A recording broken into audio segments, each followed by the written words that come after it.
Hey guys, welcome to another boss ranking, and this time we are going to talk about the bosses in Lords of the Fallen. There are over 30 bosses in this game, but in this video I will only be ranking the ones that give you a remembrance. There are a total of 12 remembrances bosses, but since I only fought 11, I decided to add the hardest mini-boss into the mix. Starting with the easiest boss in Lords of the Fallen, I chose Pieta, which is also the first remembrance boss I fought in this game. Pieta is a boss I enjoyed quite a lot, but in the difficulty department she didn't have much to offer, since her moves are slow and don't do much damage, and even though she has a second phase where she brings lots of new moves, the fact that she flies a lot everywhere gives you plenty of time to heal, so taking her down became quite simple. I did die once, that's a fact, but I entered the fight for the first time with no healings whatsoever, and even without any healings I almost beat her first try, and that's why I believe her to be the easiest remembrance boss in the entire game. At number 11, I decided to go with a deer, which is the final boss from Lords of the Fallen. And when the final boss of a game that is supposed to be hard is this low on the list, you will without a doubt disappoint some people, and I am one of them. Even though I died 4 times to this boss, I never took this fight seriously because I knew in advance the fame this boss had of being awful. When I entered the arena, I was blown away by the visuals, only to be crazy disappointed with this fight, because all you have to do is kill some enemies around the arena, and that, my friends, is our epic final boss.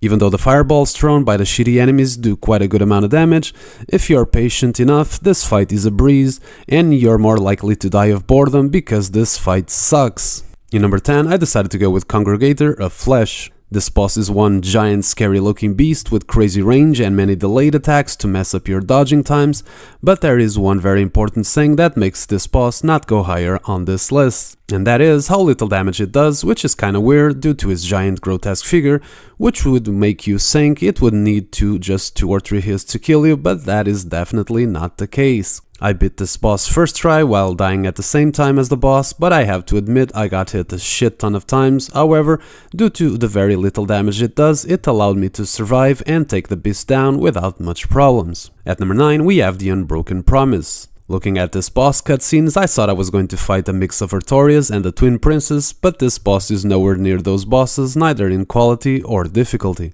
It's the only boss I didn't die once, but the main reason is because most of the damage she does is wither damage, which means that after getting hit, if I hit her back before she hits me a second time, I can recover my health. Realizing this, I really went all in, trying to beat her in just one attempt, which I did because I have to admit I played crazy safe with this boss by hiding behind pillars and running away many times so I could heal or to wait the best time to attack and recover my health. Even though I see her as being still in the easy category, she gave me a little more trouble than the other bosses, and it was a great feeling taking her down in one go. In number 8, I have the Sundered Monarch, which in my eyes is the first boss in this list where difficulty is average. The reason why this boss is much harder than the previous bosses has not so much to do with the moveset, since he seemed to be very limited in that department, but unlike the other bosses, Sundered Monarch hits like a truck.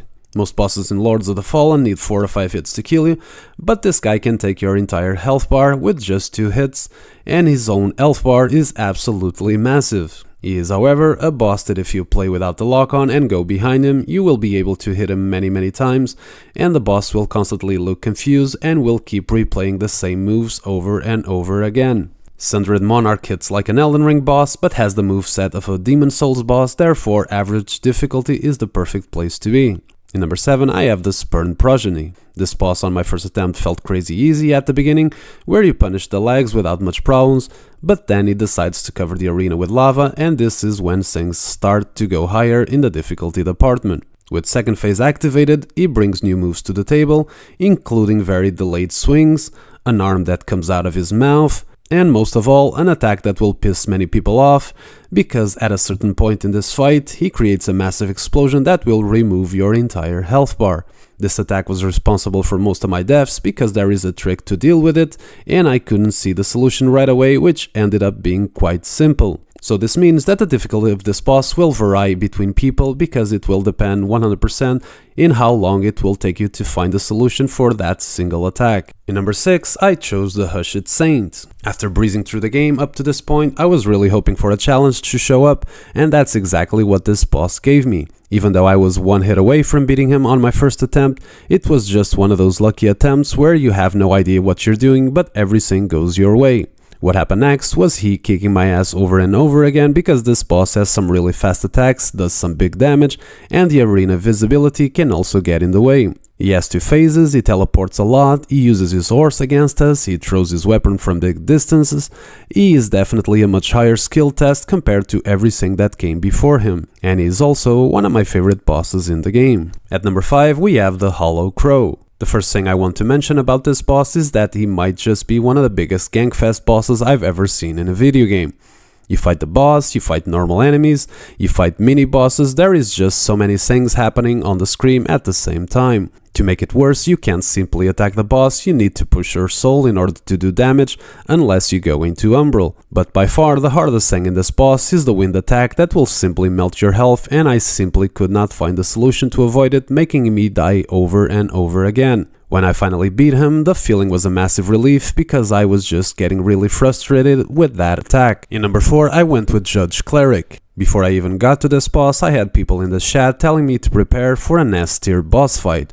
And as soon as I saw that it was a girl boss, I thought this would be a Melania kind of situation. Judge Cleric is nowhere near that level of difficulty, but she did give me some challenge, and it's easily one of the best fights in the game. Her first phase is really cool, and the circles on the floor attack will test your reaction times, but to me the real challenge of this fight comes with second phase. Sadly, however, I think most of the difficulty comes from the fact that it's just so hard to see what is going on. Almost every time she attacks you, she will create explosions everywhere, and I found it very confusing to understand what was happening, so I was just spamming dodge most of the times, having no clue what I was doing. It only took me 5 tries to beat her, but in the end I felt this was a fight where it was more luck involved than actual skill. In number 3 I chose Tancred and Reinhold. Not gonna lie, I feel a bit bad for putting this boss this high because since I didn't understand the soulfly mechanic, this boss became much harder for me than it was supposed to be. As soon as I entered the boss fight, I saw a blue health bar and sent myself to Umber every time before the fight even starts, which means of course things were much harder than they were supposed to be.